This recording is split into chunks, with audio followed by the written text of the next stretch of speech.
Welcome to episode 2 of the Sink or Swim podcast, the official name of our podcast. Did you just say Sink or Swim podcast? Yeah, it was voted on by the 3,000 listeners we had for the first episode. So we have a name. Mm-hmm. What do you think it means? Well, I think it kind of came to us rather intuitively. Okay. We're very intuitive people. Okay. When we were thinking about a name, we had a few different options, but I think Sink or Swim was always near the top from the beginning. And then, like I said, our 3,000 viewers were pretty unanimous. It was 85%. Listeners, our 3,000 listeners. It's true, they didn't really view an audio recording. If they could, they wouldn't want to watch anymore. But here we are. This is the Sink or Swim podcast, the official podcast of NSU MD. Official. There might be others out there, but none has the official seal of NSU MD. So in the last episode, it was... But wait, hold on. I want to talk more about what it means to sink or swim, because there's a meaning behind that, right? I mean, there is, but I think that the meaning is really different for each person. Like, what does it mean to you? It means to me that in med school, you're either sinking or swimming. It's very profound. Yes, it means that either you're going to get overwhelmed with the amount of stuff you have to do and you're going to fall to the bottom of the ocean, or you're going to have to swim with the current. So you're going to do well or you're not. Yeah. But most people do well. So just keep swimming. And fun fact, sharks are actually always swimming in order for them to maintain breathing. And if they stop, then they asphyxiate and pass away. Yeah, so that is what we're doing here. I think the summary is basically as long as you're trying and you're moving forward towards a higher aim, you'll be all right. Because even when a shark is sleeping at the bottom of the ocean, it's still moving its body just a little bit. So here we are. We're swimming. We're almost done with our swim, though. For now. I think we're just going into a deeper part of the ocean. So in the very first episode of the Sink or Swim podcast last time, we honestly didn't really know what we were getting into. We kind of had a little outline. It was our first time recording a podcast, admittedly, but I think it went really well. We listened to it. I personally thought it sounded pretty good. We've gotten some feedback from a few of our 3,000 listeners, and they all said that actually was pretty good. And it was actually not boring to listen to, which is encouraging. Yeah. I mean, yeah, it's hard to be boring. I mean, it's us. Yeah. I can listen to myself talk. Right. Me too. So the first episode was kind of just us riffing about, I guess, our entire experience in school, what it's been like, what it started, before medical school, getting the acceptance and kind of just working our way through the 4 years and just where we are now. And it was really cool. I always like reflecting and just thinking about all the different things. You forget about a lot of stuff until you try to actively remember it. And you're like, wow, yeah, all this stuff happened in such a short period of time. Well, I guess it's not really short, but 3 years, 3+ years is a long time. I feel like it went by really quick, though. That's the thing. Overall, yeah. There's a saying about that, and I'm blanking on it. But basically, I think it's the years are short, but the something are long. Where basically, when you're in the moment, it feels like it's dragging on. But when you look back, you're like, yeah, that went by really quickly. But if you ask me, second year when I'm preparing for an OSCE, med school is just flying by. No, it felt like it was dragging on. I feel like it's been flying by this whole time. It was such a blip. It was so quick. But I also think that's because I'm older than you. You're not that much older than me. Okay, but let me rephrase. In the moment when I'm preparing for the OSCE, it's like, dang, this is dragging on. But I think even if you ask second year me, did first year fly by? Yes. So okay. When you're in the present, you're like, yeah, right. Like right now, we're a little less than 2 weeks from the Monday of match week. And it feels like these 2 weeks are just taking forever, right? It does. It feels like these 16 days are never going to pass. Right, that's my point, in that it's 16 days, which is nothing compared to just 1 year.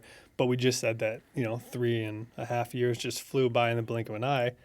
But when you're in the moment, it feels like it's taking forever. But for some scientific correction, technically time does feel like it goes by faster for me because I am older. Yeah, because it's a shorter percentage of my life now. So as you get older, time seems like it goes by faster. Right. Think about a 4-year-old. 1 year is a quarter of their life. Right, I get it. Versus a 30-year-old, What's the percentage of your life a year? Smaller than a quarter. Your life's almost over. Exactly. What does it matter? Exactly. So in this episode, we just thought that it would be nice to kind of talk about, we did talk about everything, but now to focus more in onto where we are, because that's kind of where we left off last time. It was moving into interviews and just kind of briefly saying, yeah, interviews are basically done, and now here we are. But Mitch. But Sam. Question for you. What did you end up applying for? I know we talked about it last time, but say it again. I applied to internal medicine. Okay. The practice of medicine in the adult population. Okay. I did as well. So Mitch, I want you to answer a few questions for me. Okay. How did your interviews go? My interviews went really well overall. For those of you that don't know, interviews for residency were all online this past cycle, as they were the previous cycle as well. But before that, residency interviews were normally in person. So let's say you got 10 interviews, you would have to book a flight, make a long drive or a short drive, depending on how close they were, and travel to each of these hospitals or programs for every single one, which is a lot of traveling, especially if you go on 10, 15, some people go on more. That can add up. Versus the past two cycles, we just kind of logged on to Zoom in our own home in a suit. I think, so I have a question for you that I want you to answer very honestly. Did you wear suit pants?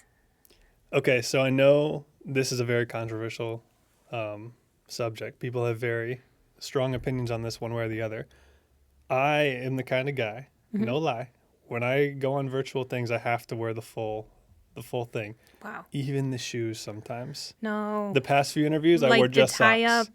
Oh, definitely the tie, but no, I mean like the tie up shoes, like with shoelaces and stuff. Well, I can kind of just slip into mine, so it's a little Okay. less, You don't wear less. like a pair of Crocs? So that's the thing is like generally if I'm wearing a suit virtually, I gotta wear, for sure I'm wearing the suit pants. Maybe not a belt if I'm feeling crazy, but Okay. I gotta wear the shoes. I gotta actually be ready like I'm going out in the suit. That's I can't just wear interesting. the suit jacket and like gym shorts. That feels horrible. Did you know only for my first interview did I actually wear normal pants, like pants that I would have worn to an in-person interview, but then after that it was just pretty much comfy pants and Crocs? Right.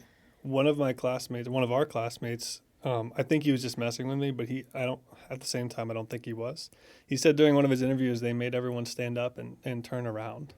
They tried to do that at one of mine, but then the program director says, I'm just kidding. But I started to sweat. I was like, well, if I stand up close enough, they're not even going to see my pants, so it's no big deal. So I don't think it's because of the fear of that I did it. I just feel very weird if I wasn't wearing the full suit. I can see your concerns. But I respect the gym shorts if you want to wear the gym shorts. But yeah, overall, my interviews went really well.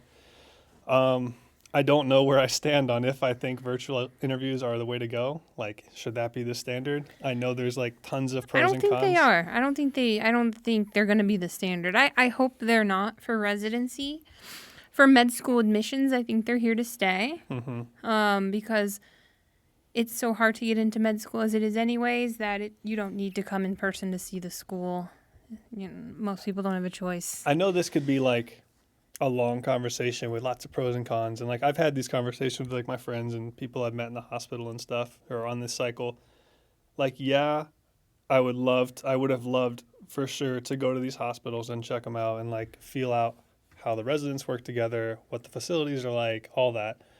But I feel like a good middle ground would be keep it all virtual, but maybe move up the time where you have to submit your rank list and the programs have to submit their rank list, maybe like mid-February or something, and give like a 2 or 3 week period where second looks are allowed, where you can go to those places if you really want to and check them out. Or I guess this would need to be before you submit your rank list. But after the programs submit theirs, where you can go to them if you want. There's no pressure because the programs have already submitted their rank list. You can check out as many or as few as you want. And if that's really important to you. And if it's not, it's not. That's an option.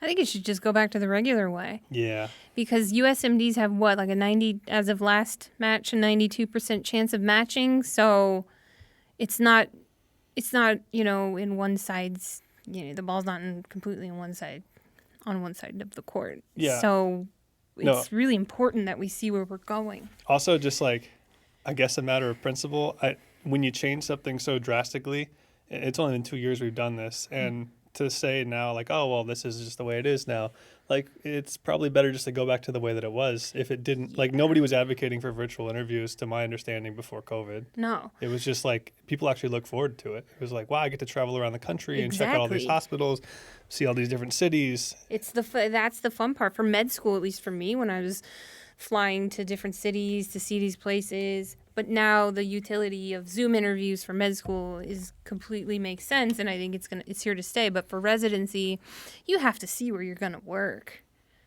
100%. You don't have to, because we didn't. You should. But you should. There's an argument you should. It makes it so much easier. And then for the programs, too, it makes it easier for them to know who they're going to be working with. Like, they can see you in full, 3D. They can see you. And also, I think it'll solve the problem of, and I think this is a huge problem, is interview hoarding, which is what happens. If you can go to a Zoom interview and you've gotten 20, 25, 30, you're going to go to all of them.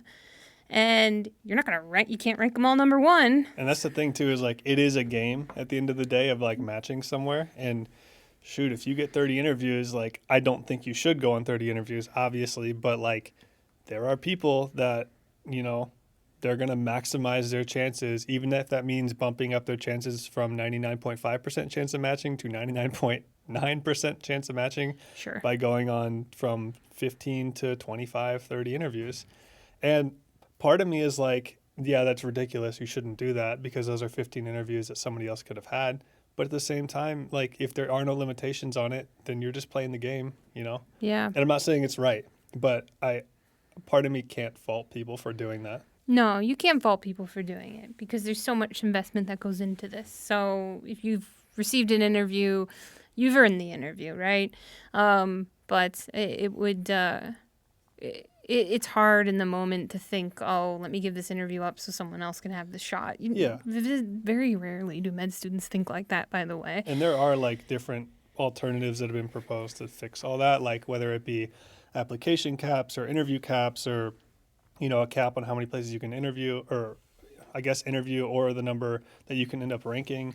And then I think even plastic surgery, for one example, there might be other specialties, they have their own interview timeline where they have like certain days that they release interviews on en masse, so that applicants are like, okay, this is not the right date, but just for example, okay, it's August 1st, which is before applications. I think it's actually November 15th or something like that. Let's try November 15th. That sounds like a better example.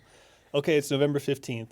All the interviews for plastic surgery just went out to everybody, and there's like 2 waves. So then you maybe get 5 or you get 10, and you're like, sweet, I have as many as I need, or oh no, I don't have as many as I need. And then maybe you even apply to a few more programs. I don't know, but it just makes it so that you understand how many interviews you have at an earlier phase in time, and if you have enough, you can maybe drop them so that other applicants can get those interviews on a second wave later on. So I think plastics does that, ortho does that, and OBGYN, they do that. For us, we both applied internal medicine, so the apps came in, I think you got your first interview invite like 2 days after submitting your ERAS, right? I don't think so. Yeah, you did. I really don't think it was that quick. No, it was that quick. It was that quick. I remember that my first program. It was that week, because it was.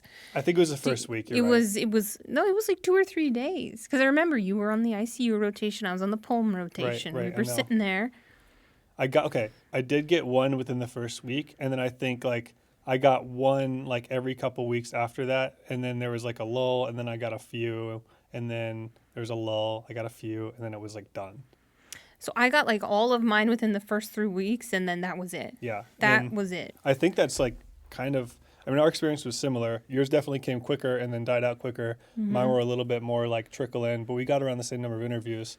But it definitely ended quicker than I thought. But we didn't get the same number. Mitch, how many did you get? 15. Okay.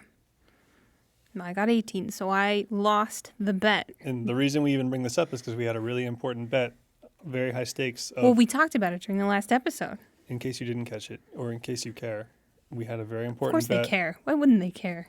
We had an important bet on whoever got the least number of interviews would have to buy Panda No, Express. that was not the bet. How do you still not understand this after we've talked about this? I'm concerned. The person with the most amount of interviews has to buy the Panda. Makes more sense. Least. Oh, my bad. You have a better shot at getting a I job. won the bet, so of course you it buy the doesn't Panda. matter if I say the terms correctly. I've already gotten my free Panda. You won the bet, but I lost the bet. Technically won, but I will say that I was trying to, and maybe our listeners can chime in on this if they want to, if they care, but I still maintain that you should have bought the Panda because the original rules of the bet were not fair. It shouldn't have been raw number of interviews. It should have been percentage of return on your applications, in which case you had a higher percentage of return on your applications. I've already had the Panda. I applied to 91 programs. How many did you apply to? Like 50 something, right? I applied to 53 programs. Okay, this is important. We should tell people how many programs you applied to. And and like we're saying these numbers, this is very normal. Yes. Like it's normal to get. For internal medicine, it's 70. Yeah, when I say I got 15 interviews, like that sounds like a lot, but I mean it's a good number. I'm very happy I got 15 interviews, but getting between 10 and 15 interviews for internal medicine specifically is kind of like what you're aiming for. Mm-hmm. And applying to between 50 and 100 maybe at the most, the higher end, is also very normal for internal medicine. JAMA recently came out with an article saying that average for 2021 was 71 applications for internal medicine. Wow. So that's right in the middle of you and I. Yep. You were on the lower end of the of applications, which is crazy to me because that's still a lot of applications. And I was on the higher end of applications, but it averages out. Yeah, and I mean, to be fair, yeah, I guess I was on the lower end, but I'm glad I didn't apply to less, and I could have applied to more because, I mean, I got 15, and I think most people aim to get 15 interviews because there's like a curve that shows you based on previous data, like if you interview at 15 programs, your chance of matching is like nearing that like infinitesimal, like you where reach the asymptote of the curve, that's right? the one I'm looking for. So that's 12 for IM.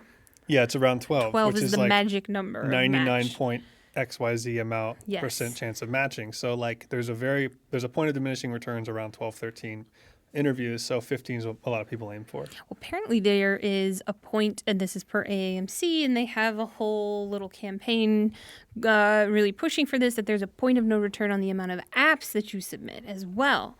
Okay. And that's supposed to be around 40. But the data from JAMA says otherwise. Yeah, I don't know about all that. Yeah, so people are too scared to take that risk, and I understand. But AAMC is pushing hard for people to really stick at that 40 number. Unless you revamp everything like we just said with caps Correct. and stuff, why would you do that? Because you're talking about just paying a few extra $100 to well increase the chance of you ultimately matching and matching somewhere you want to go to.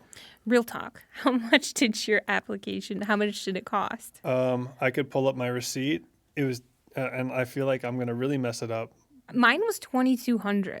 And I think I remember you texting me saying it was like $1,500 or something. I think it was around $1,500. Okay. Because the way it works is I believe after 30 programs, so basically for the first 10 programs, there's like a set number or set. I think you pay like a couple $100, and then it's like programs 10 through 19 cost like maybe $20 a program, and then like 20 through 29 costs like $30 a program, and then over 30 I believe it's like 40. It's like a lot per program. So as you apply to more programs, especially over a certain number, it gets more and more and more expensive. So especially if you're an out of the country applicant, like an international medical graduate, foreign medical graduate, Caribbean student, and you end up applying to 200 plus programs. I know some people end up applying to like 300 programs at the most extreme cases. I think they close it on $10,000 just to apply. Oh my gosh. Which I mean that's insane. But at the same time, that is a indirect cap, if you will, because they're trying to limit the people that apply to that many programs through the use of expensive. Wow. Through the use of expensive. For the use of expensive. By making it prohibitively expensive. But we still saved money because we didn't have to fly anywhere or stay in a hotel. But I would have liked to have flown places and stayed in hotels. Actually, I'll be honest with you, I was secretly hoping that interviews would be online this year because I thought that oh my gosh, if I go in person, all these places are going to see how horribly morbidly obese I am, and then they're not going to rank me. I'm No, sure. I'm these sure. are these are the thoughts No, yeah, of my obese brethren. This is how we think. Oh no, what happened? Oh, okay. We're good. We thought we unplugged the cord. We thought didn't. the MacBook screen dimmed and we thought it was over, but we're good. So I was worried about that, and I was like, well, on Zoom you can curate a look of not being so big, and I was secretly hoping for that, and then thinking, okay, well, while I'm doing interviews, that gives me time to really go to the gym and go on a diet, so they'll never know. But in true me fashion, I did not do that, so they're in for a surprise when they meet me on July 1st. You're a wonderful person. Struggles. Let's not. Hey, I'm not saying I'm not. Just being reality. I mean, this is reality. No, and speaking of, I once read a Reddit post, and it scared the poo out of me. And they said everybody in my class who didn't match was morbidly obese. oh man, And I felt like that was a message for me. But it's a bias people have, right? It's an unconscious bias. Oh, for sure. So of course it's in your it's head. not unconscious. Academic, it's just a bias. Academic medicine even came out with a study that said for radiology applicants, those who were perceived to have better facial attractiveness received 50% more interviews than those who were perceived to not have facial attractiveness. Yeah. So it's a concern. That's probably across the board for everything in life. Yeah, if you're applying for a job at Target, I get it. It's a consensus that people like attractive people, whatever attractive means to you. But yes, that's just one of the unfortunate things of life that may not be fair. What are you gonna do? But I feel like maybe in this process it counts less. Who knows? I think it's specialty dependent. Sure. I think it's specialty dependent. Like derm. You got to be pretty attractive to match derm, no? You know what? I was thinking something more like surgery. Oh. Right? They tend to be a little bit more judgy. For sure, judgy. Yeah, like how many times, and this might be bad, have you seen a patient on the table who might be a little overweight and people in the OR say something? 100% of the time. Yeah. Well, no. They say something. They say, "Whoa, geez, whoa." I don't know that I give it a over 50% chance of happening, but if and when it happens, I'm not surprised because it happens so much. Correct. Yeah. Yeah. I guess it's just a way of coping. A lot of dark humor, especially in the ER. Yeah. At the expense of the patient, but who else are we gonna make fun of? Yeah. Not saying that I've ever done that. Each other. Yeah, for sure. I love making fun of physicians, med students. It's my favorite thing to do. We're really easy to make fun of. We should be. I think we're just a bunch of stomping toddlers. I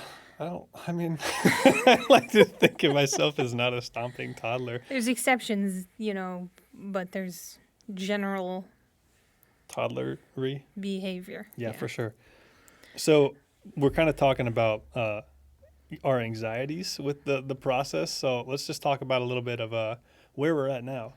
Okay, so we did our interviews, right? We finished them up. When did you finish up your interviews? I've been done for a while. I feel like 3 weeks at this point. Okay. I did my last one, but before that, it had also been a couple weeks or so. So I feel like I've been done for a while. Same for me. I finished the bulk. I finished nearly all my interviews except one by the first week of December. Then I had my last interview in the middle of February. Yep. Which is the very last minute to have an interview.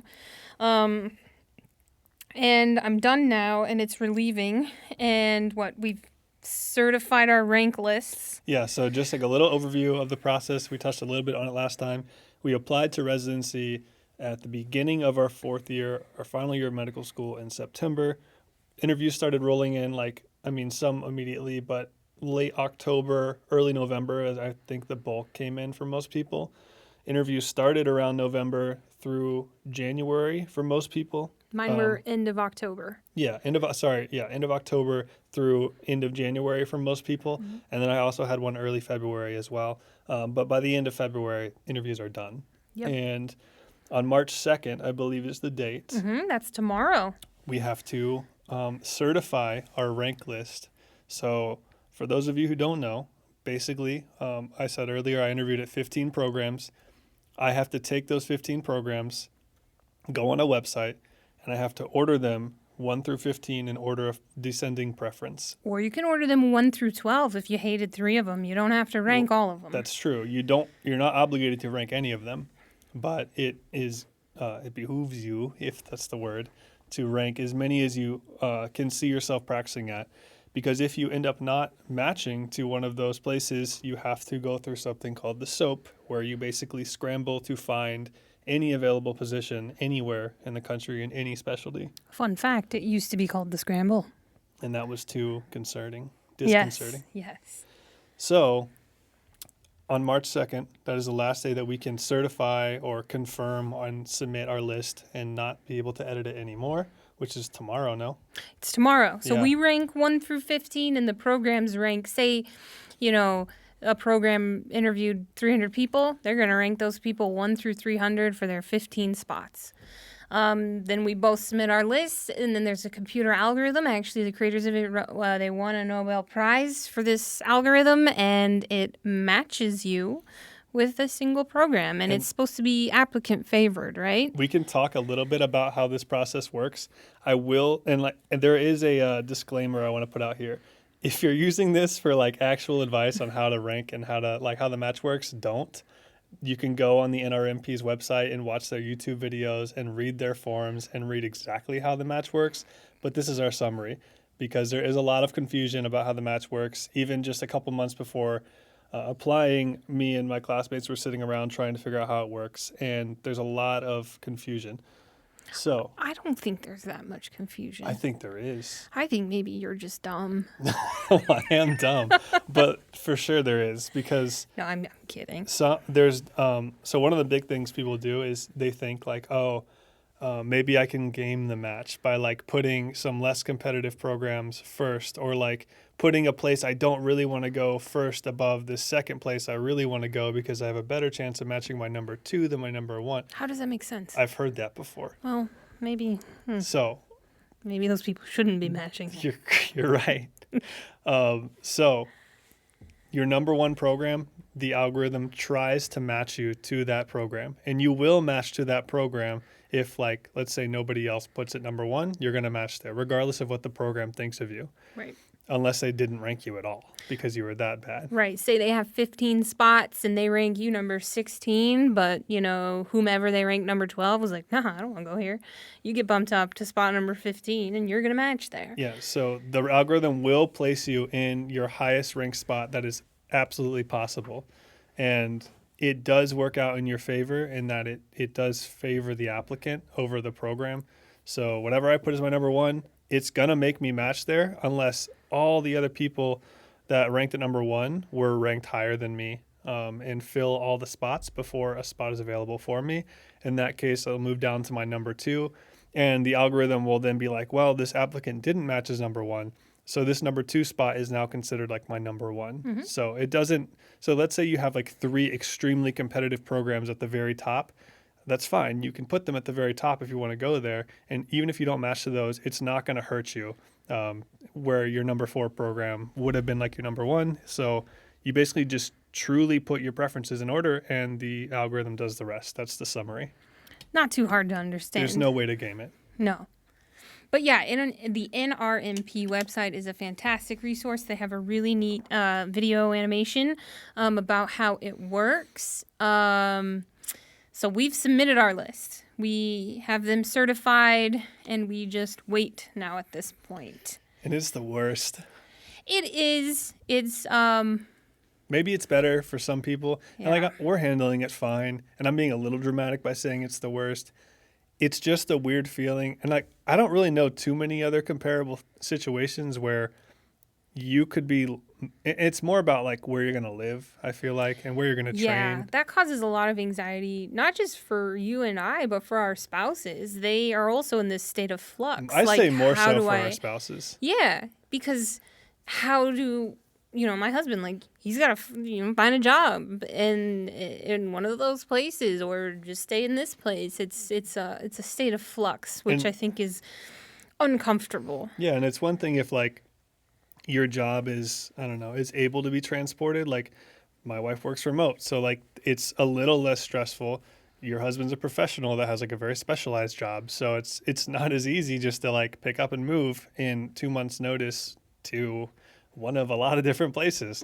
And I think it's just weird. It's weird, and it's uncertainty, and you want to be excited, but and I imagine for single people, maybe they are excited. The possibilities. Oh my gosh, where am I going to go? This is the start. But I think for us, my case in particular, like it's very anxiety inducing. Yeah. We own a home here. There's so much that's going into it. It's like, okay, you have to plan to pack, to move, to sell, to not sell, find renters. What do you do? And it's, you only get 2 months to do it. So that's the scary part versus, I've been sitting doing nothing. I've been finished with most of my interviews since December. It feels like a very unnecessarily protracted, it is. Prolonged it is experience. Unnecessarily protracted. Yeah, it's very annoying. Yeah. But also, at the same time, probably one of the most exciting things you can go through. And it's also one of those very rare things that only a certain subset of the population gets to go through. It's pretty neat. I mean, we're talking specifically about like the negatives of it, but yeah, if we're talking about overall, yeah, it's incredibly exciting. I mean, on March 18th, it's match day, and I guess we're kind of just doing these little summaries for those of you who don't know what these terms are, but most of you probably do. Match day is You know what? A lot of M1s don't know this stuff. You're right. And M2s, so that's why I feel yeah. the need to explain it anyways. Yeah. Match day is a specific day. It's usually, I don't know if it's March 18th every year. It wouldn't be March 18th. The Friday of the third week of March. It's always on a Friday. Yeah. Well, let me back up even more.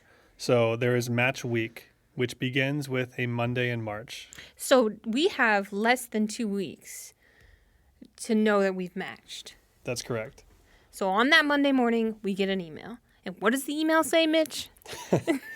Well, I haven't seen it yet, but the email should say, "Congratulations, you have matched." Okay. And or congratulations, you have not matched. let's be positive here. It says, "Congratulations, you have matched." Okay. And what that means is you have successfully been matched to one of the places that you ranked on your rank list. Okay. And it does not tell you which one. Oh, dun dun dun. That sucks. Until Friday. Then you have Tuesday, Wednesday, Thursday. 3 agonizing days. For no reason. For no reason. Because No, there's a reason, and I'll tell you what the reason is. Well, I don't know it, so. Here's the reason. The reason is those who did not match need to then go through a process called SOAP, where you get the email at 9 a.m. saying you matched or didn't, and then at 10 a.m. all those unfilled spots open up for you to apply to, and you go through several rounds. This year it's going to be 4 rounds of SOAP. It's you applying, and the program reaches out to you, and you do a quick phone interview, and you get an offer. You could get multiple offers, and you can choose your offer.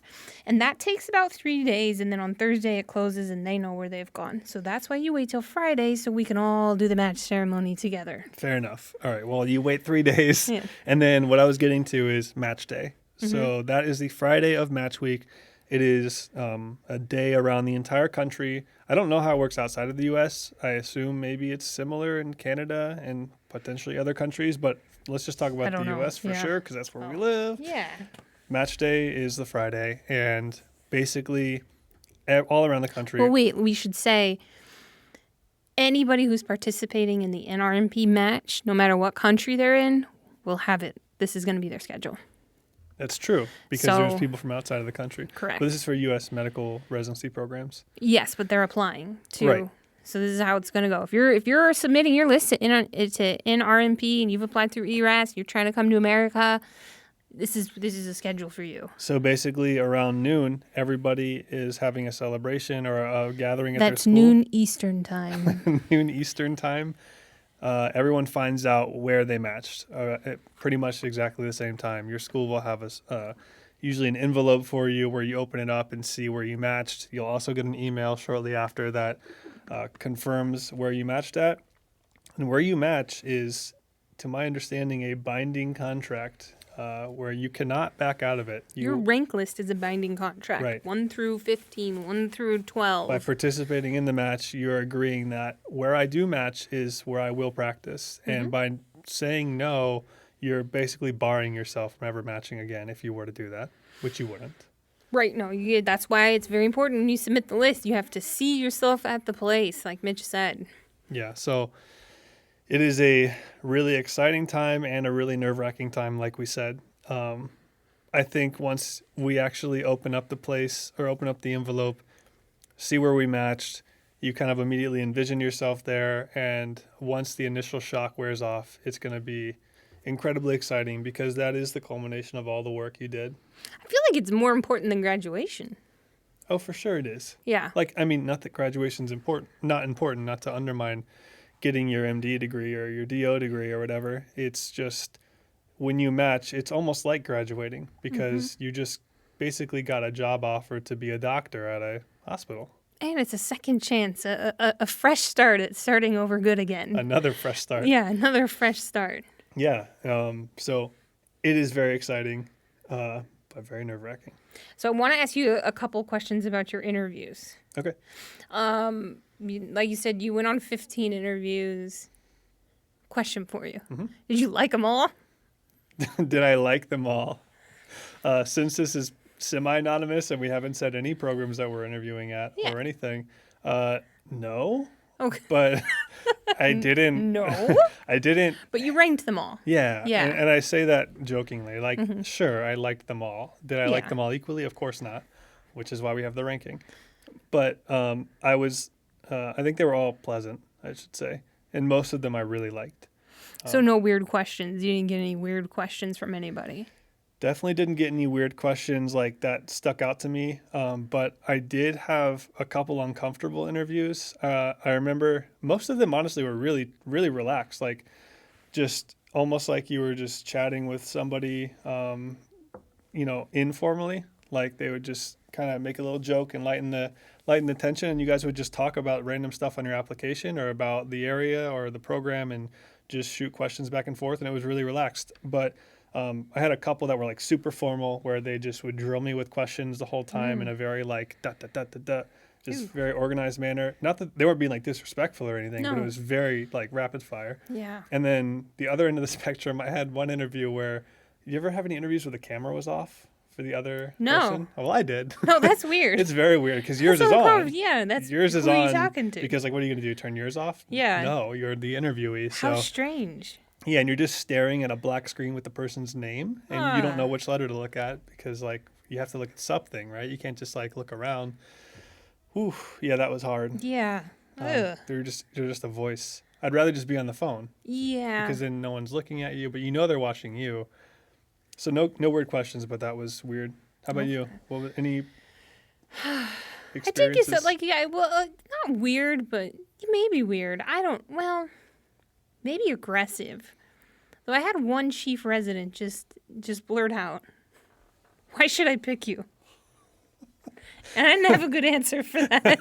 I didn't have a good answer at all. In fact, I said, well, geez, there's really no difference between me and everybody else you're interviewing here today in terms of, like, what you're going to get. Like, I'm going to see patients, I'm going to write notes, I'm going to come up with treatment plans and present them. Like, I'm pretty sure we're all going to do that in this room. So I don't know what you want me to tell you.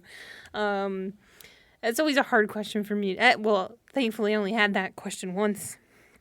And then I had one person at an interview said, he said, "You're an older lady." You're an older lady. Yes. You seem like you're bossy. Do you get bossy because you're an older lady? And I said, What? All right, that's a little disrespectful. I said, no. No. I try not to. So suffice to say, those programs didn't go on the rank list. Which. Oh, I do remember the most awkward experience, way more awkward than the black screen talking to nothing. So at one of my interviews, we had those little intro sessions where various people will come in with like the whole group of applicants and they'll talk to you about the program or whether it's like the admissions coordinator or program coordinator or the program director, somebody will come talk to the whole group. Somebody came and talked to the whole group and they were talking about the program, But to start it off, they were like, all right, so I'd like to go around the room and have everybody introduce themselves, which is like, all right, fair. That happens at a lot of them. But they said, I want you to introduce yourself, tell us where you're from, what you're interested in, and tell me specifically why you applied to our program. Oh, nice. And there's like 15 of us. So like every time someone goes, that's crossing off one thing you can say that So would if get you're you by that last- question. And I was last. Ooh, I would I say was all of I think the it was above. second to last. Oh, man. Yeah, I said something generic like, oh yeah, pretty much summed up what everybody else said, you know. And I like named off a couple things, but that's such a weird thing to ask a group of people to do in a row. That's like a normal one-on-one question, but not like, you know. It felt horrible Yeah, I would feel solace in being the last one to go. because like Pressure's everyone knows off. it's harder. Everybody knows it's harder. So tell me this, answer me this. What are your thoughts on the controversial resident social Zoom the night before the interview? Are they controversial? Well, yes. I mean, According to Reddit posts, yes. uh, Because it's a lot of people just staring at each other, all asking the same questions. well, okay, so Unless you interview at a place that does something fun. Okay, so I'll try to like summarize my experiences with the resident meet and greets. So again, for those of you that don't know, typically the night before an interview, especially when everything was in person, there's usually they call it like a social or a dinner, an interview dinner, I think is typically what they're called. Yep. And the night before, you go out to dinner at either a restaurant or a nice bar. Food's catered. Like usually they'll pay for your drinks, and like you have a couple drinks, you have some nice food, and you talk with the residents in like an informal setting. You don't suit up, like you just wear normal going out clothes, and it's like a fun time. Kind of breaks the tension for the next day, and that's like a standard across the country. Well, now that we're in Zoom land, it's a virtual interview meet and greet the night before. And I will say I had some really, really nice ones where people were just super welcoming. Like they immediately broke the ice of like, yeah, I know it's on Zoom. Like, let's just get that out of the way. It's a little awkward, but they were super friendly. They like actually seemed like they enjoyed their program. They told you like straight up the stuff they didn't really like about their program, but like also listed all the positives. I had one program that like it was very organized. Like you came in, they had a quick like overview of the program from like the residents' perspective, and they actually broke us into breakout rooms to like by subject. So like when you came in the breakout room, like you knew you were going to talk with the residents in that room for like 5-10 minutes about like living expenses or like housing. The next one was about like stuff to do. So like you already had a theme to talk about. That was really nice, and it was only an hour, but it was super efficient, and I feel like I got a lot out of it. On the other hand, or the other end of the spectrum, like we had one where at the beginning of the meet and greet with like 20 or 30 of us, like everyone had to introduce themselves. Like, why? What's the point of that? And that was like 10 minutes. Yeah. Just for what reason? We're not going to know anyone at the end of the day. That's true. Like applicants, not the residents. So yeah, I had highs and lows. What about you? Same. I liked the different room ones, and we had a few of those. We had the awkward ones where everybody's like, well, so do you have any questions for us? And then like the candidates start asking about, tell me about your research opportunities, like the questions you should be saving for interview day instead of like, let's ask the real stuff. Let's talk about the food. Let's talk about whether or not you get to wear scrubs on the floors. Those are important questions that you want to ask the residents, right? But people don't. What's the EMR like? Are the chairs comfortable? Yeah. Do you guys have more than one monitor to do your notes on? Do you have enough chairs? Do you have windows? Yeah. Oh, windows, very important. Are they paying for your food? That's all very important things. And like, dude, I got the advice before interviews even started from people. Oh, don't care about stuff like food and benefits and stuff. Dude, screw that, man. It's a job, and you're there every single day, 6 days a week. Some places 12 days in a row, 2 off. Like, I kind of do care about like what's the food like, what's the chairs like, you know? Yeah, it doesn't like it won't make or break a place, but it might move a place from number 7 to number 6. You just because at that point, it's also just like Yeah. I'd like to know that stuff before I show up there, and I'm like, oh, good to know that. That's super important. I had one meet and greet, which was actually creative. They actually did fun things like scavenger hunts and trivias, and it was fun. I remember you telling me about that. Yeah. Shout out to that program. The scavenger hunt, like at first glance, I was like, oh, that sounds kind No, of it bad. was But you so said fun. it actually sounded fun when you So described fun. it. So fun. What did you do? we had to create the list of things to find in the scavenger hunt as a group, and then we all had 5 minutes to run around our house and get those things. That sounds pretty fun. So it's things like, show us something you won, show us your ugliest piece of And clothing. then you have stuff to talk about. Correct, and you get to know a person because they're showing you their things. It's like show and tell. So that place was great, and those residents were great. All right, question for you. Okay. Or do you have a question for me? No, you can ask the question. Question for you. How sad will you be if you don't get your number one choice? Oh, man. I know. I had to ask it, though. So I have you're like my homie. I got like 3 or 4 other homies in the class, like where we just are, it's like free open exchange of information. We're talking about a rank list, like no holds barred, So like out of those people, I know that like all of us will be pretty dang bummed if we don't get our number one. Okay. And I think that's like pretty universal. Maybe there's people that are like super hyped about their 1 through whatever, whether that be like 2, 3, 4, or 5. I would be happy with my top 3. I'd be stoked for my number 1 though. Mm-hmm. So I'm not going to say I'd be bummed if I didn't get my number 1 because I won't. And I'm super thankful, honestly, to go to any of them. Some I would be bummed to go to. But that's just like more of a bummed in the moment disappointment. Bummed overall? No, I'm going to be a doctor in the U.S. That's kind of what we were talking about before we even started recording. Like at the end of the day, your life is going to be really good. Mm-hmm. So like you should be thankful. But at the same time, I feel like it's normal to be disappointed if you don't get what you expected. Yeah. Yeah. What about you? I don't know if I'll be bummed. I think they'll be bummed and at the same time relief. Oh, there's definitely going to be relief no matter what, I feel like. But like relief that like, oh, okay, I don't have to make the big move or, just like things like that. Mm-hmm. So I'm very conflicted on it. I've gotten to the point to where I don't care. I would love to be at my number 1 choice, but, if it doesn't happen, what are you going to do? You're not going to do anything. You're going to go there. You're going to go to where you can match. Like, at least I go somewhere, it's fine. So I think there's pluses and minuses to each of the places on my list until you get, like, below number 10. That's and I only bring that up about, like, my conversations with, like, my 3 or 4 close friends in that, like, it's not just us feeling this way. It's super universal. And that everyone's nervous. Everyone really wants to go to that 1 or 2 places because... And when I was talking to my buddy about this, I think the reason for that is because, like, naturally you kind of envision what the future is going to look like in residency. And you kind of just, like, think about it from time to time. And, like, for me, I always envision just what it would be like being at my number 1. Mm-hmm. Like, that's just kind of the place I see myself, or I want to see myself, which is why it is my number 1. So I haven't really thought about, like, too much what it would be like being at the other places. So you're saying your whole time in med school, your number 1 is... been this place? Oh no, I don't mean like that. No, okay. I just mean like since I interviewed there and I was like, wow, this is the spot for me. Okay. Since then, when I'm like thinking about graduating and going on and like I'm just thinking about being there. When you envision the future, like in your mind, do you play a movie of things? Like, does a movie play in your head where you see yourself moving around, walking down the hallways? I guess it's no. Like, it does sound a little weird when I say words. No, this is like this is a good question. Yeah, this has nothing to do. How do you dream or like how do you daydream? Yeah, how do you see things? Like, do you see it as a moving picture, like a movie, yes. Or is it an idea?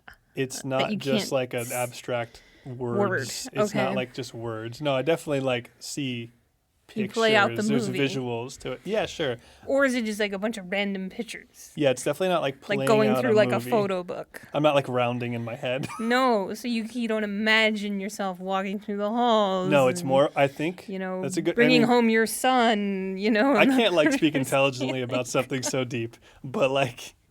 It's more of just a feeling, I feel like, with like interspersed pictures of like. So it's like a photo album. Visuals. Yeah, I guess. It's like when Apple Photos makes you a photo album based off your photos and then puts a song to it. Is it like that? Yeah, for sure. Is it also the Toy Story song? You got a friend in me. No. I mostly just think about like match day, just opening the envelope and seeing my number 1 place, and that like just feeling really nice. Is when you see that and when you see the picture or the moving picture, is it in black and white or color? It's in color. Okay. how many colors? Like how vivid? No, it's more just a feeling of hoping your expectations are met. Let's talk about statistics for people, because even if somebody's listening to this now, or if they're going to listen to it next year as they're preparing their application, let's talk about the statistics, because I'm a big numbers person, and I use them to sort of calm my anxieties. You know, I like using practice test scores to say, like, okay, I might get, like this within this range. Yes, that numbers are very important to me. So what is the percentage per the in RMP, statistics, which they release every year? Yeah. What percentage of USMDs get their number one spot? So I don't have the PDF pulled up, but there is a PDF you can look up with the match data. It's 46%. Okay. Get I thought their it was number like one. 42 point something, but it's in the 40s. For USMDs, it's in the 40s. So yeah, in the 40s, the percentage of USMD students that match to their number one is in the 40s somewhere. Mm-hmm. The exact percentage is online. And that's all specialties. Yeah. Internal medicine, probably a little higher than the average. I would think. Or around it. I have no idea. I'm going to say I would think. But I don't know that, because that study hasn't been done. So if you look at the math statistics, they give you both a pie chart and actual numbers, and they tell you the percentage that people get their first, second, third choice, and I think like fourth and beyond is like the other stat they give you. I think for your top three, and I'm guesstimating based on what I remember, it's like 60 to 70%-ish. 76. 76%. Mm-hmm. Yeah, so in the 70s as far as the percentage chance of you matching to your top three across the board, all specialties for USMD. And there's also a USDO column as well. Correct. We just haven't really looked at that because it doesn't really apply to us. So yeah, it's, there's a good chance that you will match to one of your top three, which is, comforting. Yeah. Yeah. And that's all you can do is take comfort in those numbers. So maybe enough about the match for now. Okay. Let's get back to reality. What are we doing with our lives right now? Okay. Because match isn't for another 2 weeks and some change. Well, I've gotten together with a friend of mine that I met in med school. He's a pretty cool dude, and we started making this podcast. Sounds pretty sick. Yeah, I don't know if you've ever heard it. It's called Sink or Swim. Okay. What other things have I done? I just finished last week my last rotation in med school. I did a psychiatry rotation. Everybody knows psychiatry rotations are pretty laid back. I have a question for you. Yeah. So we did psychiatry together. Yes. As a third year. Yes. Let's talk about it. How was this rotation compared to that? Was it exactly the same, similar, different? It's at the same place, correct? Yes, same place. But you're a fourth year now. Yes. Did that change anything significantly or not really? Well, I've always had that fourth year sort of attitude, so... Fourth year energy, even as a third year? Yes, constantly seeking discharge from the hospital. So that didn't change about me. Of course, as a fourth year, you can be a little bit, well, I'm not going to promote this, but generally, everybody knows that, what do they call it, the senioritis that you get, in your fourth year, you kind of always want to leave. It's kind of like an unwritten law. Yeah, you kind of have to be lazy, and your job is to make the third years look good, and the fourth years who are there on audition rotations. Your job, my job, was to make them look good. You're the rotation wingman, if you will. Yeah. I definitely helped out the third years whenever I could towards the end of, when I was a fourth year for those couple rotations, I was helping out the third years whenever possible. Yeah, that's your job. Or if they're fourth years from a different school on an audition rotation. Yep. And you get those a lot, at least where we're at. So I liked it. So there's parts I liked better. The residents at this place are fantastic. They pick a good group of people, so it's always nice to sit around with them and get to know them. I think I liked it better this time around because there was an extra unit open that we were able to go to, which was a very calm unit, a geriatric unit, which you did not get to experience when you were there. That's cool. And you like geriatrics. Yeah. But more so than it being just geriatric patients, it was actually your pleasantly psychotic patients, the nonviolence. So you probably would have enjoyed that. Because you remember that the inpatient psych unit can get a little Dicey. Dicey. Yeah, to say the least. Yeah, it gets a little dicey. Yeah. You're on alert at all the times. A little hairy. Yeah, so if you will. that part makes me uncomfortable. So I was like volunteering to do consult, liaison, medicine, just to keep my medicine brain sharp, which I did a lot of that. I liked consult. Yeah, I did most of my time on consults. I spent half my time doing that. 1 week on the hardcore unit, 2 weeks on consults, and then 1 week on the softcore unit. Nice. Yeah. But Yeah, I think you would have liked it. I just didn't really like psych in general, but I did like consult week. And I Yeah. still think I would have liked outpatient psychiatry, Yeah. which I feel like consult is similar to what you would get in that you're just seeing a person with a problem. That in this case, like with consult, the doctor was like, "Hey, this person could benefit from a psych consult," versus outpatient. A patient comes to you and is like, "Hey, I could benefit from psych." Yes. So I don't know. I think I would have enjoyed that, but I would just treating acutely ill, psychotically ill patients, not psychotic, all of them, but just treating acutely psychiatrically ill patients is not for me. Yeah, I think the experience you got was a little, they were very acutely ill. Yeah.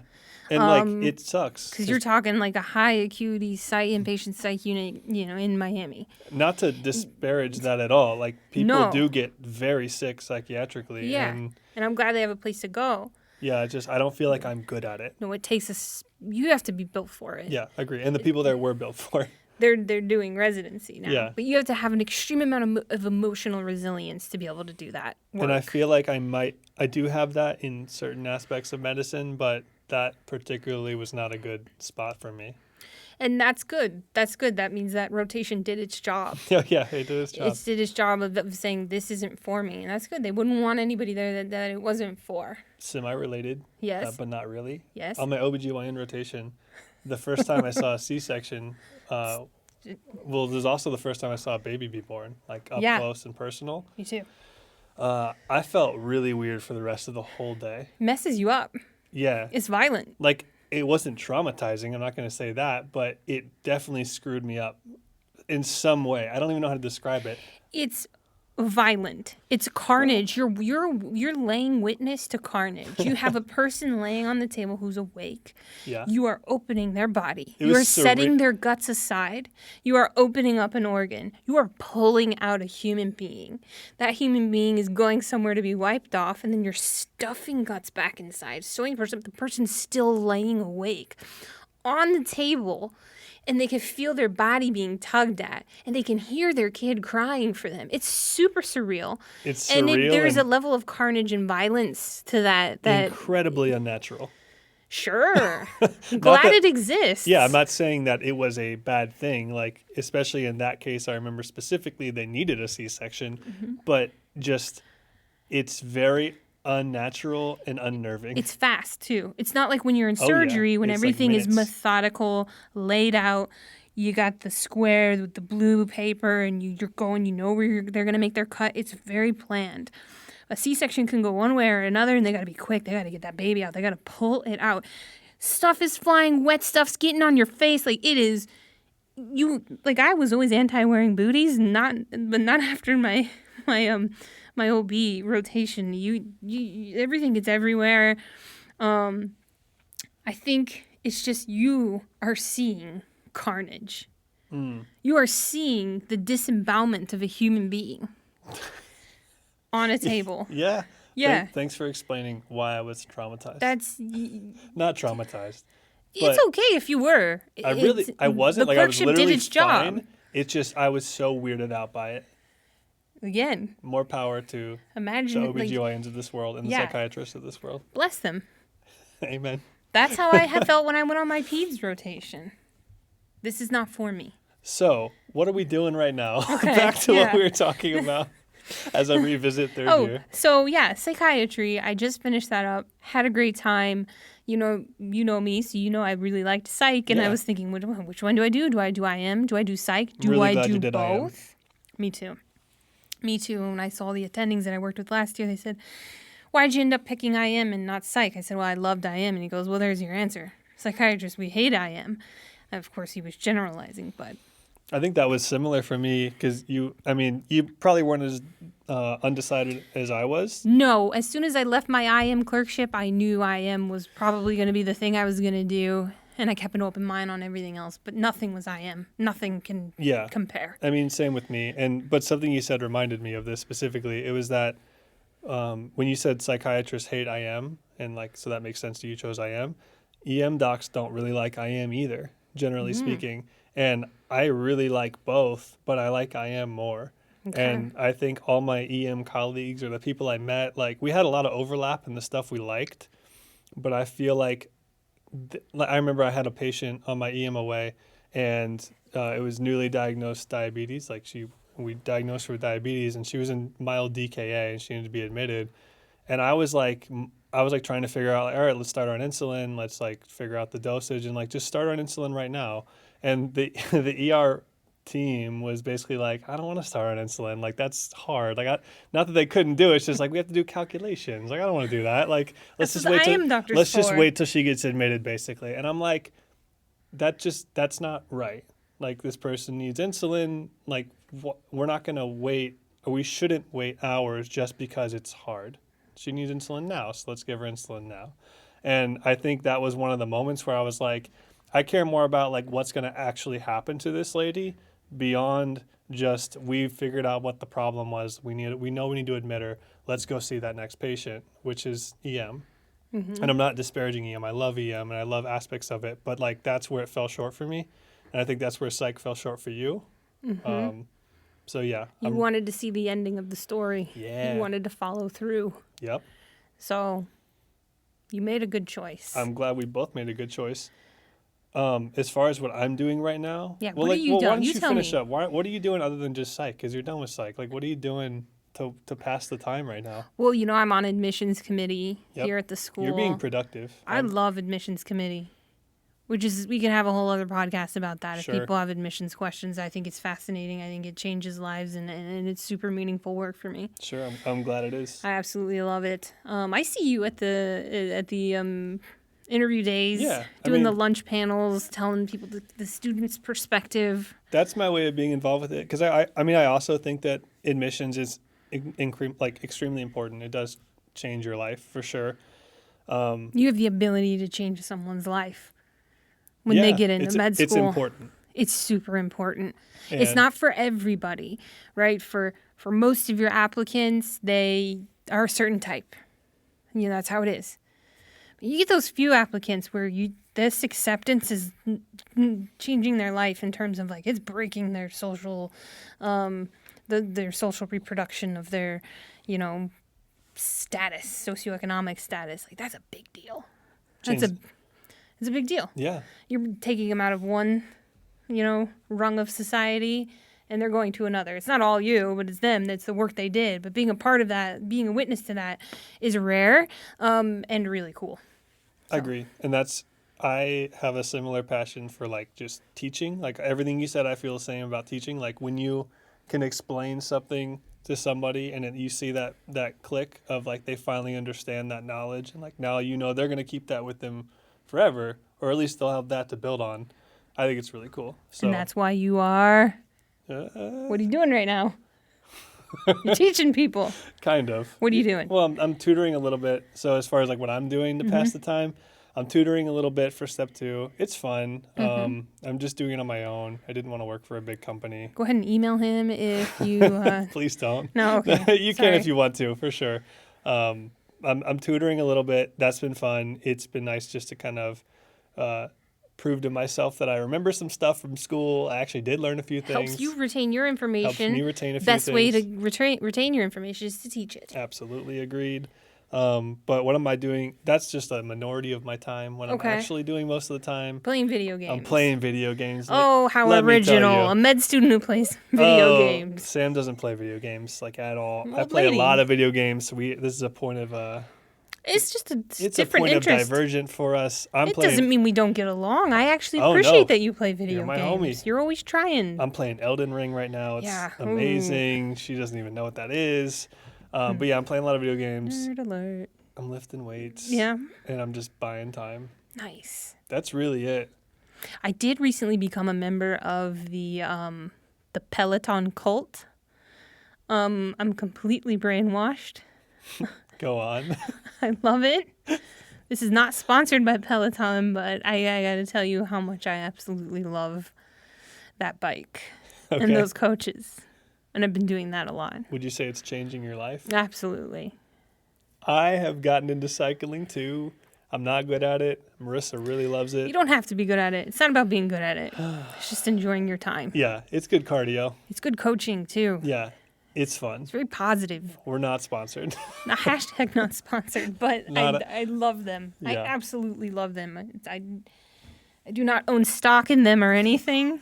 If you did, it's not great right now. It's my understanding. But no, they are seriously amazing. And if you guys are thinking about a way to... Now this is definitely turning into an ad. If you want to stay in shape while you're a resident, I can't think of a more better... It's 30 minutes. It's 20 minutes. Real quick. Exercise at home. It's all there. I just, All right. I'm done plugging Peloton. Peloton is great. I wish we got paid. All right, so let's kind of wrap this up. No. We have one more thing that we're up to. Well, not starting next week, though. Oh. Right? What are we doing next week? This is important for You're right. NSU MD students who are going to be walking this path next year, the year after. So I have finished all of my rotations. I didn't say either. I just finished an online rotation, did some culinary and medicine. Oh, yeah. It was good. How was that? We learned about taco recipes. We talked about like nutrition and like how you can actually apply it to like your patients and like what they should be eating and like how it affects certain conditions. It was good. It was a lot of good just like discussion around nutrition, which is something I really would like. Recommend? Yeah, sure. For sure, as a fourth year class, it's very chill. Not a ton of work. Like there's some, but it's very manageable. It's just 2 weeks. I learned some stuff. It was a good time. So I am actually doing also another class, the medical legal professionalism class. Very nice. Which is for the first time ever, in NSU Law and NSU MD. We have a combined class. Very interesting. It's once a week. It's online. It's about an hour and a half, Wednesday nights. And we talk about, medical ethics. And I think that's really cool and very important to somebody who wants to be on a medical ethics board in a hospital one day in the future. I love learning about this stuff. Is that something you want to do? Oh, absolutely. Oh, cool. Good for you. No, it sounds interesting. Oh, cool. Good for you. Yeah, cool. No, I like that stuff because I think you can make you can help a lot of people in that way, It's going to get done by someone one way or the other, so hopefully it's good people. And usually the way it works for those committees is they're self-selected within the hospital, so it's somebody who wants to be there doing it, which I think is very important to think about those things. So, which we can talk about as a whole other episode about how most people just don't have plans for when that kind of stuff happens. So, yeah,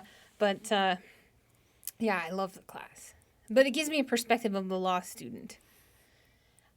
It's different. It's definitely different. It's different. It's not the same.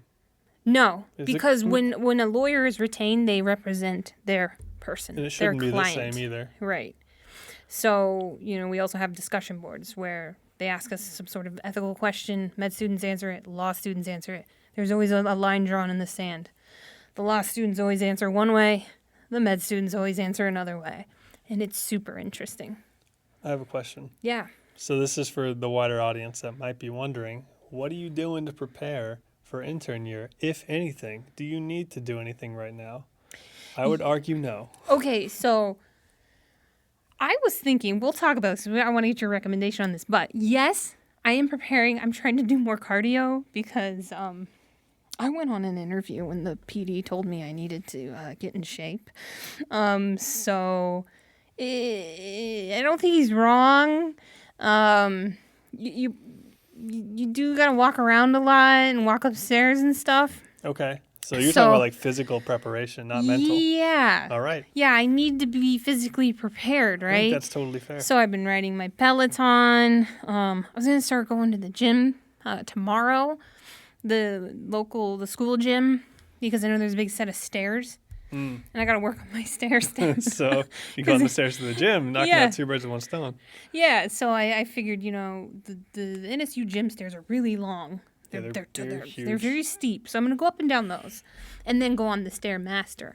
That's a lot of stairs. Yeah, I need to because I noticed during my GI rotation, they would just take the stairs. Man, they're obsessed with taking the stairs, Yeah, right? from the 6th floor all the way Oh down my to the gosh. 1st, or Or- sometimes or from the the 1st all the 9th? way to the 6th. Yeah. Dude, the 9th sometimes. The 9th floor? Yeah, one time we hit a 2nd to the 9th because, most of the stuff's on the 2nd floor. That's me going, I'll catch up with you later. But I don't want to be that person because then they could hear me breathing. They're trying to round and it's like me, like, 7 floors is a lot of stairs. So I'm trying to fix that. The mental part of it, I was thinking about getting UWorld, and I don't know if I should because, I for me, the best way to learn is through questions. Yeah, but I feel like this is something that everybody at every stage inevitably wonders, like, what should I do to prepare? And I think the general recommendation is, like, there's nothing you really can do.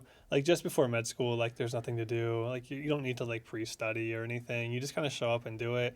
And the advice I've gotten from, like, my few resident friends is basically that. Like, Yeah. sure, like, if it's the week or so beforehand and you want to, like, brush up on a couple things about, like, the basics, yeah, For sure. us, we probably, since we're doing internal medicine, I think there are things that we should brush up on. Okay. Like, we should go in knowing about heart failure, Yeah? like what it is and how to treat it. Yeah, but I think we And already we should do. go, but do we? Down to the, and then we should know about things like stroke and, like, DAPT and stuff like that. Like, I feel like we should know that. I feel like we already know So about kind of, that. I need to, like, brush up on it. Maybe it's just me. But that's the thing. I'm mediocre. No, So you're not. I think that we're going to always feel like that, but I don't think that any amount of reviewing or previewing is going to actually help us. And, like, DEPT, for example, like, you're going to get your first, like, patient. I almost said platelet. You're going to have your first patient that needs it, and you're going to be like, I know about these drugs, but I've never prescribed them. I don't know anything about the dosages, and you're going to learn right then and there, and that's when you'll learn it. you know what I'm going to do? This isn't sponsored, but Amboss clinical version, or what is it called? Yeah, the clinical. Yeah, Yeah. I've had that for clerkship it's year. really good. I've had it for clerkship year. Highly recommend to just keep with that subscription. Our school provides it, so we've gotten to use it a lot, and it's I've always solid. been buying it. Oh, nice. Our school recently started providing it. Did they? Yeah, Okay. it's really good. Not the clinical version though, right? You just change a button. Oh, Yeah. okay. I will continue to use that. And so, yeah, I guess maybe to wrap this up here, I'd like to end with, if you can remember what maybe one of your favorite moments were in med school looking back, and then what would you have done differently, if anything at all? I can't say I have a favorite moment. Can I tell you mine, and maybe you'll remember one? Yeah, you go first. All right. It's a hard question. Because I feel like as soon as you open your mouth, words come out so coherently. Never heard that So, compliment before, yeah. but thank you. So for me, I think the worst and best rotation was surgery for me, Interesting. just because it was the hardest, but it was also really fun for me. Mm-hmm.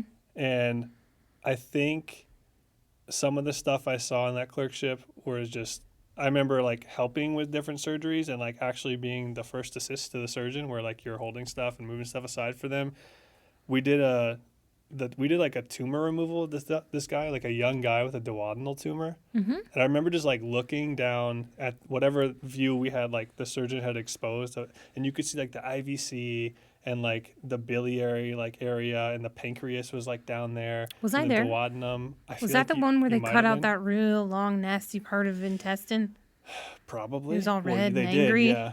Yeah. Yeah, but I just remember that view. It was like looking inside of a netter's, like the view you would get in a netter's. It was really cool. Yeah. Like, I don't want to be a surgeon, but I just remember Yeah. saying like, oh, this is a really neat moment. And then I remember the first time I saw an open heart surgery was amazing. I remember that day you were was hanging so around sick. the room. Yeah, I know. I was hanging out with anesthesia, looking over. I knew the surgeon because I met her through like a different patient. She was really cool, and she let me come watch. And I was just like with anesthesia, looking over the curtain and just seeing like the heart beating and like openly beating in someone's open chest. That was just one of the coolest things I've ever seen. Damn. So those are the two things that stick out. For med school. Yeah, like in the Yeah. past few years, like definitely had some awesome moments. Yeah. Like can't relate. It's been pretty boring. No, it hasn't been boring. You know, I can tell you another one. yeah.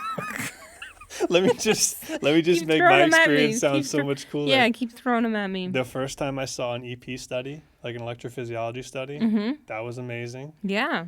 That's like probably what I want to do. Like I know I want to do cardiology, but I think that's like for me. We'll see. Okay. But the first time I saw that, where they're sticking catheters up in the heart and they're mapping the heart like in real time, 3-dimensionally, and like you're seeing the electricity like propagate through the heart on like this super high tech map. And there's like 8 screens, and you're looking at like surface EKG, like EKG inside the heart. You're looking at fluoroscopy. It's just like one of the most high tech and also hands on things I've ever seen. And I love EKGs, as you know. So it was such an incredibly overwhelming thing to see. Wow. I was like, wow, that's pretty sick. And Dang. they had to like perforate. Is that what you said in the moment? Yeah, I said, wow, that's pretty sick to the EP. No, and Did they you like guys fist bump afterwards? yeah, while he was Okay. scrubbed in, and he was like, oh. Cool. And then they take a little needle like in the catheter, or not a needle, I guess, but a sharp catheter, and they pierce the atrial septum to get to the left atrium. That's sick. Yeah. That's amazing. Yeah, that's sick, bro. That's sick, bro. Yeah, that's pretty cool. Dude, look what he did. That was awesome. Yeah. Whoa, check it out. So no, but I've had some just memorable experiences looking back. I think there's been so many for me that it's hard for me to put it as one thing, but there is one prevailing thing of the thing that I remember the most. Looking back on med school, I split it into 2 experiences, because you have the pre-clerkship years, which for me was just like, wow, we're in school, we just go to school all day, it's fantastic. Which is, if you come from having to work full time and then you go down to that, you're like, this is great. And then, for the second half of med school, the thing that sticks out most to me are the amount of human stories that I have been witness to over these past 2 years that obviously I cannot share, but those were the most important things to me. The people who I got to meet and see every day in the hospital that were sick. In peds, one of my patients there every day, the whole time I was there, and just sitting with them and getting to know them and watching Moana with them, or, one of my surgery patients, who was there for a bowel obstruction, couldn't eat anything and just started telling me what they were going to order as soon as they could eat. It was pizza, down to the toppings, pineapple, olives, and green peppers with extra cheese. I think that those things are my most favorite things. And my favorite patient who, after getting their gallbladder removed, had a Philly cheesesteak in the ICU, and were they supposed to have a Philly cheesesteak in the ICU? What do you think? They have no gallbladder anymore. No, well, That's then in that case, it's a free pass. But it's just the people that I've gotten to meet, the little interesting stories, and those people, I think, is what sticks out most to me more than the things that I've seen. Of course, I got to see all those cool things too. Not an EP study. And a big thing that stands out for me was when I was in the hospital. It sucked. And it made me think, and I'm glad it happened as a patient, yeah. I'm glad it happened on my very first rotation, because it changed my perspective going all the way through for people. I understand why people want to go home. It sucks. Yeah, it's hard to remember that they are people just like you, and you can get sick just like them. Yeah. So try to remember that. That was probably the thing that stuck out the most to me, because I'm a narcissist, so I think of myself. I don't think you're a narcissist. But that gave me a perspective of like, geez, man, this sucks. This person's been here a week. This person's been here 2 weeks. I understand. Their nurses are probably busy, and they probably just like have to pee and need help or are hungry. Yeah, when I guess the things that I saw were the things that stuck out to me. But you're right. The people that you got to meet, like kind of along the way, were probably the most important thing. And yeah, I had patients too and like you're just a med student, and at the same time, most people don't even really understand what that is or like what your role is on the team. You're in a white coat and you're asking them questions about their health and their condition and why they're in the hospital, and you're telling them what you're going to do. to them you're like an almost doctor, and a lot of people just think you're a doctor even if you specifically tell them you're not. So I think they kind of give you the same respect and they trust you as much, I guess, as a doctor, and just kind of feeling that's really cool. But Not, being just the med student is such a place of like really cool privilege because we get that time to sit in that, because we have 1-2 patients, maybe 3 patients. You really get to know those people. oh yeah. Which makes it more meaningful and also hard when you can't help them because you've gotten to know them quite a bit. So I think that's the coolest part about being in med school. So to any advice to anybody who's listening, please do that your third year. They told us that too, that this is the time for you to really get to know this person. This is your opportunity because you're not going to be doing the procedures. You're not going to be holding the scope during a colonoscopy. Maybe you will, but it's more about you get to spend all the time. You get to get that really deep history that the other people don't have time to get. And one of our mentor faculty people, they gave us advice as a class, but it's just really stuck out to me a while back. And their advice was like, yeah, first and second year, you're kind of just learning everything. But then as a third year student on the rotations, your job is to get really good at information gathering. Mm-hmm. And I think that's always stuck with me. And I try to tell it to the third years now.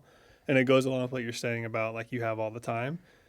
Yeah, you only have a few patients. So like use that time to get really good at taking a solid history and perfecting that craft, not perfecting it, but getting better at that craft through the whole year.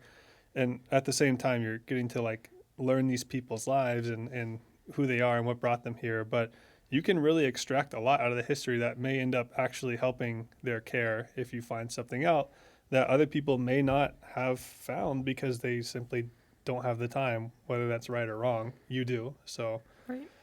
I think you can contribute quite a bit to the team. And if you were to change or do something differently, I think that was the second part of your question. Yeah, I think that's a good point to end on, just looking back. We may have touched on this a little bit last time about like, do we regret anything or would we have changed anything? I definitely like just being where we are is an interesting place because we basically have med school behind us. We're just essentially waiting for the finish line. Mm-hmm. And I'm happy with where I am right now. And I don't think that changing anything drastically would have changed much now as far as like where I interviewed and where I'm potentially going to end up. So like I feel like I did well enough academically, so I don't think there's really much I could change for the positive. But I feel like I could have removed some of the anxieties along the way, mm-hmm. or some of the roadblocks along the way that led here. I think if I could do something differently, it would just have been, and it's hard to explain this, but like just first and second year specifically, just kind of relaxing a little bit and keeping it all in perspective. But it was perspective I didn't have then that I have now. So it's hard to say that I could have done anything differently. But I was just kind of overwhelmed with the whole task of medical school and getting into residency early on. I think you and I could have taken a little bit from each other first 2 years. I think we did, but we didn't really start talking much until like the beginning of third year or maybe end of second year. End of first year, rude. No, it was second year. No, it was into first year. But like where Remember we started, that's when you moved to Midtown. No. Listen, like I'm saying, yeah, we became friends second year. But like as far as where we started, like actually probably getting stuff from each other and that like it was like summer of first year. I remember because you rapid fire quizzed me for my remediation exam. Yeah, I remember that. Yeah. I do. You came over, you and Marissa, your wife, came over to my apartment. So that is when it began. Yeah. Yeah. And you feel like we should have, well, you said you feel like we could have gotten stuff from each other. I think so. Well, to be honest, knowing you, you're very stubborn. So I don't know that you would have gleaned much because you have a mission and you know how you're going to do things and you achieve those goals. Mm-hmm. You are only going to learn from yourself, and that's fine. Most people are like that, right? You know, you have to make your own mistakes in order to learn from them. It would be abnormal if you weren't like that, right? So I don't think anybody was going to be able to tell you otherwise. I also think coming into it, whether you like to admit it or not, you might have had a lot of insecurities about how you were going to do in med school. Oh, I definitely right? did. I think that's where all this came from Okay. for me. And everybody has that to an extent, but it was like, I definitely was like, yeah, I could fail at this and I want to do well. Because, like, I don't know how extensive your undergrad was in terms of, like, biology, upper division, stuff like that. A lot of the stuff you've been learning for the first time, right? Like, had you learned immunology prior to coming to med school? Nope. Yeah. So I had done just the basics and a little bit more at the end of undergrad. See, so then I understand that you needed to work. Yeah. At the level you worked at. Yes. And so I don't think you could not have changed that. I think it's not what I did. It's just like the mindset of it and realizing after the first year, it's like, hey, you're going to be all right. You don't have to worry so much. I think maybe for you it would have been less like, because you were always very focused on, like, you know, despite us being pass fail, I think you always wanted to excel and get, like, you know, A's or 90%. It's the best, you know, you can do. There's nothing wrong with that. It's good to expect the best from yourself. Whereas my mentality was, what is the pass? It's 75? All right. What can I do to get to that point? Perfect. Do I need to do anything beyond that? No. And I think I could have used a little bit more of, like, that buffer zone, and padding, you know. So the summary maybe of what you're saying is that I could have chilled out a little bit and learned from you, and you could have just been a little bit more disciplined and learned from me. Yes. As a summary. Because one thing I have learned from you as a friend is your discipline. Your discipline inspires me every time I see you. I'm impressed with it. Because I think discipline is one of those things that I've never had in my life. I really honestly haven't. And it wasn't really pushed in my household. I didn't do sports growing up, and, you know, and I think discipline is so important. I see it in applicants today, and I think of you. I think, wow, this person is going to be disciplined because they have that. And I think success is really, it's a large percentage of it, like 99% of it is your discipline. You can be smart, but if you're lazy, it's not going to get you anywhere. I agree. And I think the thing I learned from, you, but also like my own spouse and your spouse too, just from like all the hundreds of conversations we've had at this point, is when you said I'm stubborn, like definitely was stubborn. And I think I still am to an extent. It's just like, maybe not the best word to describe it, but it's a part of my personality. It's just, it takes a lot to change my mind, I guess is the... Yeah. You have a good dose of skepticism. Yes. Sometimes an unhealthy dose, but it's no, okay. I agree. But I think that I've learned that, especially in medicine, like even though we're just kind of starting off like about to be doctors, like you can't do that, and it can be harmful if taken to the extreme. Mm-hmm. So you need to be very cognizant of how you are, like how stubborn. I still don't know if that's the best word, but how headstrong you're being. So yeah. Sorry, we had a phone call to the podcast room. It was a wrong number, I guess. Yeah, they were seeking Nova Insurance, so I'm not going to get it here. So yeah, that's a good summary of where we're at, I guess, actually, as far as like what we're doing and what we're waiting on, and then where we're kind of at mentally. So you would change your anxiety levels, I guess? Yeah. I would change my laziness. That's fair. Yeah. And I feel like I have been better at that since the beginning of third year, which is a while now. And I feel like you've also been better at that for your part of it since sometime in third year. Sometime in third year? Yeah. You saying I was lazy for part of third year?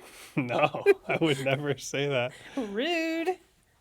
There's a difference between being lazy and knowing the value of your time. And I think this comes later. And I think it's hard to extrapolate that when you're just starting a rotation and you're younger and you've never had a job. Not saying you haven't, because I know you've had a lot of jobs. But this also, just real quick, so for people going into clerkships, it's when you have a resident telling you to do something or something, you just do it. You shouldn't question it, right? These are your bosses. And this is a high, med students are very risk adverse, so they want to follow the rules. But you have to learn to value your time. You have to be able to recognize when your time is being disrespected, or when it's actually being used for learning. For example, if a resident wants you to write a note, if they don't want to walk through the note with you or go through it line by line with you, then they are not respecting your time. is that time should be used for teaching because you're just a third-year medical student. Somebody has to teach you. And I think that's where the difference comes in, at least for me. No, you're right. And I think people will have different levels of tolerance for what they'll accept or allow. And that's okay. And that is okay. But, I mean, there's definitely like an absolute threshold of where you need to realize, like, I don't know. There's always going to be a totem or whatever of authority. Obviously, the attendings and the chiefs and the residents and the med students, et cetera. And you have your place on the totem pole of medicine, or the hierarchy, I guess is the word I'm looking for. But at the same time, nobody, regardless of their spot on that hierarchy, should ever be disparaging or just, I guess, mean-spirited or whatever. And the reason I say that, or I believe that, is just because I've seen attendings that are just incredibly skilled surgeons, attendings in medicine, specialists, whatever, that are just some of the nicest people that are so passionate about teaching and about their patients, and they're just good people, and they're still able to teach, and they're still able to tell you when you do something wrong, and they do their job so well. So if those people exist, there's really no reason for anybody to just be a jerk just because they're above you and to use authority as the reason for doing so. There's no reason. That's just laziness. Yep. And you can do it, and you'll get away with it most of the time unless you do something really egregious, but it's not necessary. And sometimes you have to call it out.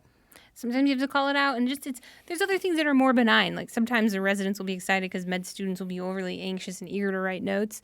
But if you're not going to sit and review everything with that student, what's the point? Who's learning? Yeah, and like you're still saving time if somebody writes a note and then you go over it with them and teach. Correct, but you got to go over it with them and teach. Yeah, you can't just like copy paste it. Correct, and that is where we should end it. That's where I say that's never happened. That's never happened, but that's what I'm saying. When you should know the value of your time and know that you are here to learn, and it's okay to say like I am here to learn. Let's go through this together, or I'm not going to do it because you get paid to do it and it's your job. Otherwise, let me go home and study from my shelf because that is a reflection of me, not your note. So that's some M4 energy you're exuding right there. I've been exuding that since day one of M3. And on that Ask me about my grades. And on that note, very average. We'll wrap up this episode 2 of the best podcast currently available. Yes. The Sink or Swim podcast. And the Sink or Swim podcast. It was nice to have you all here. Thank you for listening to us ramble and rant yet again. Play out music. Until next time. Playing out the music on the podcast. It's over now. Thank you for being here. Play out music. Play out music. Okay, bye-bye.